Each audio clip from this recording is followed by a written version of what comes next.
Hey everybody, welcome in. This is a video series on doing in-home elderly care for your family and loved ones. Basically, the situation with our family is my grandmother, Ruth Kenton. I was able to implement some systems and processes that kind of assisted her in the last phase of her life. I wasn't the only one. We did have other people in the family and some from outside of the family that assisted.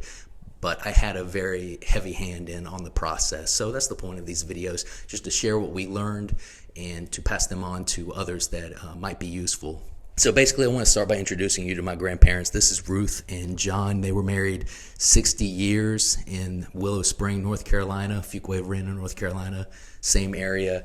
And their background is that they were in elderly care. So we grew up around caring for the elderly. It was very natural for us to implement this process when Ruth got to a point where she really needed it. And they had two locations. One was in Fuquay-Varina. The other one was in Lillington, North Carolina. They had an additional 16 apartment unit facility that they cared for the elderly. And then it transitioned, and then they were helping single mothers at risk. And then it transitioned again, and they were helping veterans going through hardship.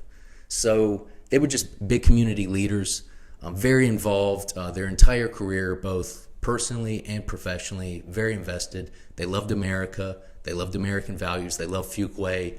They were faith-based individuals, very active at their church. They loved the Lord. And the situation that our family experienced, that maybe your family will experience as well, is that in 2011, John died. And that was kind of the kicking off of this entire process. Before he died, they were very much the matriarch and patriarch of the family, doing their own thing, completely independent. Yes, they were elderly, but they weren't at that point where they needed additional assistance.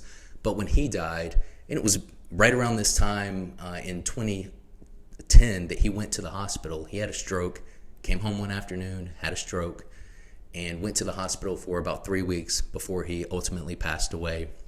And we saw the effect that this had on Ruth, and we knew that it was going to be time to kind of start thinking about what does the next season of her life look like. And ultimately, she struggled with diabetes, congestive heart failure. She lost her hearing and vision at the end. But that was at the end. It wasn't like that the whole way. It was a gradual process. And so through the process, we had to continue assisting and giving more care and figuring out new ways to bring the most help to her. And that's what we're going to break down in this video. If you've got any questions about this video or any of the other videos, I invite you to email me at mario@thealphaitalian.com. Give me your name and location. You can find me on YouTube. You can find me on Instagram. You can find me on Twitter. Send me your questions. I'd love to have a look at it and help you answer. All right, that's it for this. We'll see you in the next one.